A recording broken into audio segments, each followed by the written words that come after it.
اور یہ لگ رہا تھا کہ شاید کچھ ممالک اسرائیل کے ساتھ اپنے تعلقات بہتر بنانے میں دلچسپی رکھتے ہیں، جس میں یو ای کی شکل ہمیں سامنے نظر آ گئی اور بھی دیگر. لیکن حماس کے حملے کے بعد اور اس کے جوابی حملے کے بعد غازہ میں جو صورتحال ہوئی اس نے پوری دنیا میں بہت اثرات چھوڑے. یہ یاد رکھیں کہ اس وقت امریکہ کو جو اس طرح سپورٹ نہیں مل رہی دنیا میں، اس کی ایک بڑی وجہ غازہ بھی ہے، کیونکہ غازہ کے مسئلے پہ فلسطینیوں کے حق میں دنیا بھر میں جو مظاہرے ہوئے ہیں وہ اتنے بڑے پیمانے پہ ہوئے ہیں کہ اس نے ان ممالک کے حکومتوں کو مجبور کر دیا کہ امریکہ کے بارے میں اپنے رویے میں تبدیلی لے کر آئیں اس میں. اور یہی وجہ ہے کہ جس طرح امریکہ کے عراق کے اٹیک کے وقت امریکہ کو سپورٹ ملی، ایران کے معاملے پہ وہ سپورٹ ان کو نہیں ملی، خود ان کے اپنے الائز کے ساتھ سپورٹ نہیں ملی. تو اس لیے امریکہ اپنے آپ کو کارنرڈ سمجھ رہا ہے. امریکہ اس جنگ میں ڈونلڈ ٹرمپ یہ سمجھ رہے تھے کہ ایران پہ اگر رجیم چینج ہو گئی، ایران پہ حملہ وہ کامیاب ہو گئے تو ظاہر ہے پوری دنیا میں ان کو وہ جو ہے وہ بہت سی چیزیں کر پائیں گے، اور گریٹر اسرائیل کا منصوبہ بھی. لیکن ایران عراق نہیں نکلا، ایران لیبیا نہیں نکلا، ایران جو ہے وہ شام نہیں نکلا، ایران نکلا. اور پھر اس وجہ سے یہ ساری پالیسیز میں ہمیں تبدیلی نظر آئی. اچھا، مزید بھی اس کے اوپر بات کرنی ہے. ہم نے یہ تو اسٹیبلش کر لیا اور آئی تھنک اس چیز کے اوپر اتفاق ہے کہ کہیں کوئی شفٹ نظر آ رہا ہے تمام ہی خلیجی ممالک کے اندر، عرب ریاستوں کے اندر، امریکہ سے اپنا انحصار یا اپنی ریلائنس کو کم کرنے یا تعلقات کو ریکیلیبریٹ کرنے کے اوپر. لیکن اس کے اثرات کیا ہوں گے، یہ ہم ڈسکس کرتے ہیں after short break. Welcome back. جی، ہم ڈسکس کر رہے ہیں مشرق وسطیٰ اور ممالک کے اوپر یہ جو امریکہ ایران جنگ ہے اس کے کیا اثرات ہیں اور آئندہ آنے والے دنوں میں کیا شفٹس نظر آ رہی ہیں. اعزاز، بریک سے پہلے جس طرح ہم بات کر رہے تھے، یہ بتائیں کیا آپ سمجھتے ہیں کہ امریکہ سے بریک اوے کیا جا سکتا ہے؟ چلے بریک اوے ایک انتہائی لفظ ہو جائے گا. کیا امریکہ کے اوپر انحصار کم کیا جا سکتا ہے، خاص طور پہ دفاعی اعتبار سے؟ کیونکہ ہم یہ دیکھتے ہیں خلیجی ممالک کی اگر بات کریں تو کچھ کا جھکاؤ امریکہ کی طرف ابھی بھی بہت زیادہ ہے، کچھ 2 قدم پیچھے ہٹنا چاہ رہے ہیں. تو یہ ایک جو ڈفرینٹ پوزیشنز نظر آ رہی ہیں یا انڈیپینڈنٹ پالیسیز کا اب اظہار ہو رہا ہے، وہ ایک بردرہڈ جو گلف ممالک کا ہے اس کے لیے کیا معنی رکھتا ہے یا کیا اثرات رکھتا ہے؟ دیکھیے الینا، پہلی بات تو یہ ہے کہ ہم یہ سوچ رہے ہیں کہ نیا اتحاد ایمرج ہوگا یا ہونا ہے یا بھی بہت دور ہے یا نزدیک ہے. دیکھیے نئے اتحاد کی بنیاد رکھی جا چکی ہے سر. اور معذرت میں آپ کو اس لیے یہاں پر کٹ آف کر رہی ہوں اعزاز کہ اتحاد اس کا ایک پہلو ہے. اتحاد ہو نہ ہو، ہم امریکہ کے اوپر جو ریلائنس ہے اس کی بات کر رہے ہیں، خلیجی ممالک پہ. اچھا ٹھیک ہے، میں اسی کی بات کر. دیکھیے 19 مارچ کو ریاض میں ایک غیر معمولی میٹنگ ہوئی اور وہ میٹنگ تھی ترکیہ کی، سعودی عربیہ کی، ایجپٹ کی اور پاکستان کی. اور یہ جو میٹنگ ہے بعد میں آپ کو پتا ہے کچھ اور میٹنگز بھی ہوئیں اور پوری دنیا میں اس میٹنگز کو ایک نئے اتحاد کے طور پر لیا جا رہا ہے. کچھ لوگ اسے سٹیپ کہہ رہے ہیں، سعودی عربیہ، ترکیہ، ایجپٹ اور پاکستان. کچھ لوگ اسے کوڈ لیٹرل کہہ رہے ہیں، پاکستان اسے کوڈ لیٹرل کہہ رہا ہے. یہ نیٹو طرز کا اتحاد بننے کی اس میں بڑا پوٹینشل ہے. یہ کیوں ہوا؟ یہ اس کی وجہ ایک ہوئی کہ دیکھیے مڈل ایسٹ کے اندر امریکہ کے سارے اتحادی تھے، لیکن حالیہ ایران امریکہ اسرائیل جنگ میں ایک بات طے ہو گئی کہ اگر آپ امریکہ کے اتحادی ہیں تو مڈل ایسٹ میں امریکہ کا اتحاد آپ کی سیکیورٹی کی ضمانت نہیں ہے. کیوں؟ کیسے؟ سعودی عربیہ امریکہ کا بہت اہم الائے تھا. اس کانفلکٹ کے دوران ایران نے سعودی عربیہ کے اوپر 38 میزائل اور 435 ڈرون میزائل جو ڈرونز ہیں وہ پھینکے. یو اے ای کے اوپر اٹیک کیے، عمان کے اوپر اٹیک کیے، کویت انڈر اٹیک آیا، بحرین انڈر اٹیک آیا. یہ وہ سارے ممالک ہیں جو امریکہ کے علل اعلان الائز ہے. امریکہ نے ڈکلیئر کر چکا ہے کہ الائے ہیں، لیکن امریکہ اس کانفلکٹ کے دوران ان کی سیکیورٹی کو انشور نہیں کر سکا. یو اے ای کی پوری اکانومی تباہ ہو گئی. یو اے ای اب امریکہ سے اپیل کر رہا ہے کہ میری اکانومی خراب ہو گئی ہے، مجھے اتنے پیسے دیں. یو اے ای نے ابراہم اکارڈ بھی سائن کر لیا، وہ امریکہ کا ہی نہیں وہ اسرائیل کا الائے بھی ہے، لیکن کیا یو اے ای کی یا جن ممالک کا نام میں نے لیا ہے ان کی سیکیورٹی انشور ہو گئی؟ نہیں ہوئی۔ بٹ اچھا، اب یہی تو پوائنٹ ہے نا، اب یہی انٹرسٹنگ پوائنٹ ہے بے نظیر کہ کچھ ممالک کا اس خطے کے اندر جھکاؤ امریکہ کی طرف ہے، اور بڑی ایویڈنٹلی اسرائیل، امریکہ، کچھ ممالک ہیں جو بالکل دوسری طرف کھڑے ہیں یا پھر اپنی پالیسی ری تھنک کر رہے ہیں۔ یہ جو ایک اتحاد تھا یا ایک جو کانسیپٹ تھا کہ سارے ساتھ ہوں گے تو ہماری جیت اس میں ہے، ہمارا سروائیول اس کے اندر ہے، یہ اس کانسیپٹ کو کہاں لے کے جاتا ہے اور کہاں رکھتا ہے؟ علینا، میں ایک ایڈ کر دوں، مجھے پتا ہے میں انٹرپٹ کر رہا ہوں آپ کے سوال کو، میں صرف ایک ایڈ کرنا چاہتا ہوں سر مختصر ایک ایڈ۔ دیکھیے، اس واقعے نے ایک بات انشور کی کہ پاکستان کی ایک تو ڈپلومیسی کام آئی دنیا میں، جی سر، پاکستان اس خطے میں، پاکستان آپ دیکھیے قطر بھی انٹرسٹڈ ہے پاکستان ڈیفینس پیکٹ کرنے میں، تو یہ ایمرج ہو رہا ہے، مجھے تو اس بات میں کوئی ڈاؤٹ ہی نہیں ہے، اور بڑا تیزی سے ہو رہا ہے۔ بے نظیر اس سے زیادہ بڑھ کے یہ جو ہم بات کر رہے ہیں نا کہ بردرہڈ کا وہ جو ایک کانسیپٹ تھا کہ one for all, all for one, یہ اگر وہ کہیں متاثر ہوتا ہے تو اس سے کیا امپیکٹ ہوگا؟ علینا، پہلے تو بردرہڈ کا کانسیپٹ میری رائے میں تو صرف کاغذ پہ تھا، میرا نہیں خیال ہے ان گلف ممالک میں سچ کوئی یونٹی تھی، وہ اب کھل کے سامنے آ گئی ہے، جو ڈویژنز ہیں، اور صرف ایران کے معاملے میں نہیں، یو اے ای، سعودی عربیہ کا، آپ سوڈان کے معاملے میں دیکھ لیں، یمن کے معاملے میں، اور بھی بہت سے معاملات ہیں جس میں آپ دیکھتے ہیں کہ ایک بہت بڑا ڈیوائیڈ ہے۔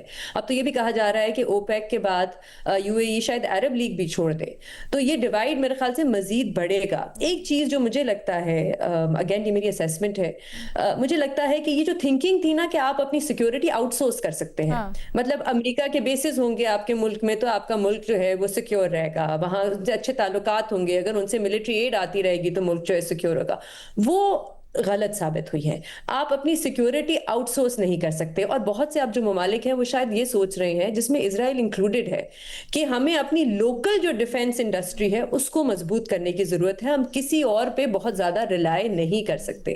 تو شاید یہ ہم دیکھیں کہ ایک ڈیفنس، انٹرنل جو ڈیفنس سپینڈنگ ہے شاید وہ مزید بڑھے اس جنگ کے بعد۔ دوسرا، آپ نے کہا کہ اوور آل اس پہ کیا افیکٹ پڑے گا، مجھے لگتا ہے کیونکہ ہم بہت دیر سے سنتے آ رہے ہیں کہ ہم ایک یونیپولر ورلڈ میں رہتے ہیں، ایک سپر پاور ہے، ہم آہستہ آہستہ ایک ملٹی پولر ورلڈ کی طرف چلیں گے۔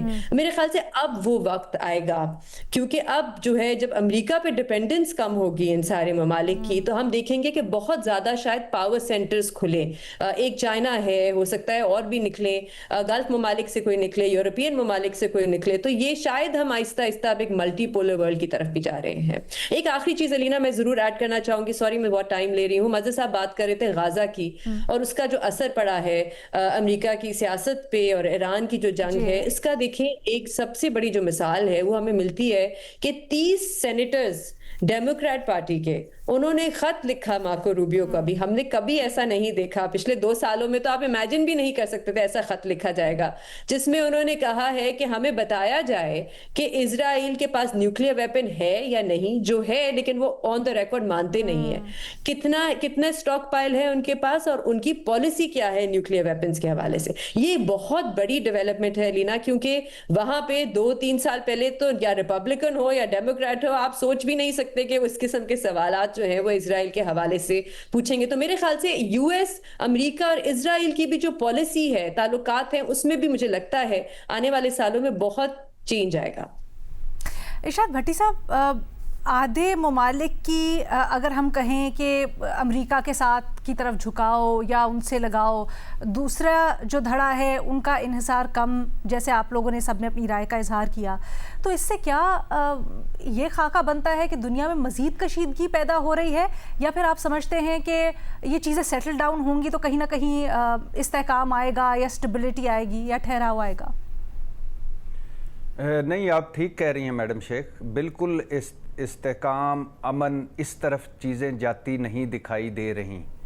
دنیا مزید عدم استحکام کا شکار ہوگی، دنیا میں مزید پہلے والے دھڑے ٹوٹیں گے، نئے والے دھڑے بنیں گے، اور دنیا میں ہو سکتا ہے آپ ان قریب دیکھیں، پہلے باتیں تو ہوتی ہیں بہت کہ کیا کون اب اگلی سپر پاور بنے گا، لیکن اس کا آغاز ہم دیکھ لیں بہت جلد۔